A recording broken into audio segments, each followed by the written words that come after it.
The first message came 2 weeks before Thanksgiving. My mother wrote in the family group chat that we wouldn't be gathering this year. Money was tight, she said. Groceries were expensive, hosting everyone just wasn't realistic. We'll do something next year, she added. Several people responded with sympathetic reactions. A cousin posted a sad emoji. Someone suggested maybe a small dinner instead. I typed that it was okay. Holidays had gotten complicated anyway. People had kids, jobs, long drives. Skipping a year didn't feel like a crisis. My mother replied with a heart. That was the end of it. Thanksgiving Day passed quietly for me. I ordered takeout from a small diner that stays open every year. The waitress wished me a happy holiday when she handed over the bag. At home I ate slowly and watched an old documentary about migration patterns in birds. Something calm and distant felt right. Later that night, I was scrolling online without much thought when I saw the first photo. My cousin Lee had posted it publicly. A long dining table stretched across my mother's living room. The old wooden one that barely fits between the couch and the window. There were candles, the same green plates we've used since I was a kid, and a turkey in the center that looked almost identical to every Thanksgiving I remembered. My uncle stood at the end of the table carving. My younger cousins were laughing. Someone had hung a string of lights along the curtain rod. I recognized everyone. My mother was sitting in her usual chair. I stared at the photo longer than I expected to. At first I thought it might be from another year. But people looked older. One cousin's new baby was in a high chair beside the table. Then another photo appeared in the album. And another. Different angles of the same dinner. Everyone was there.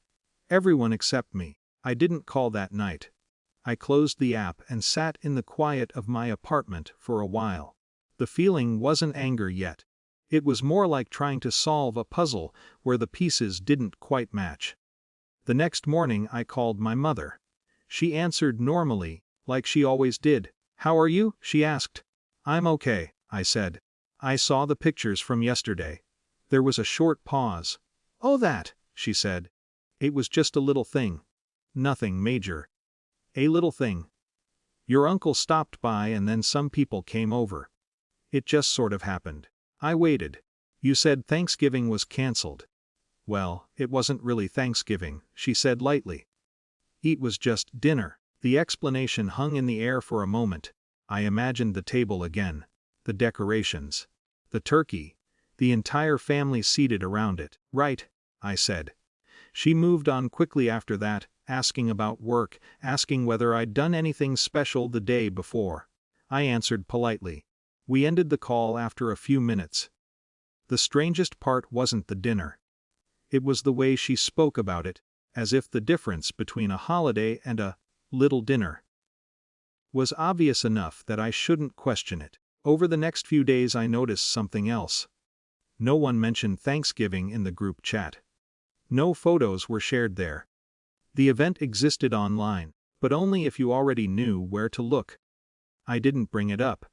For years there had been small things like this. Invitations that arrived late, plans that shifted after they were made. Jokes about me being the independent one. I had always assumed it was accidental. Now I wasn't sure. December arrived, and with it the annual paperwork my mother always asked me to help with.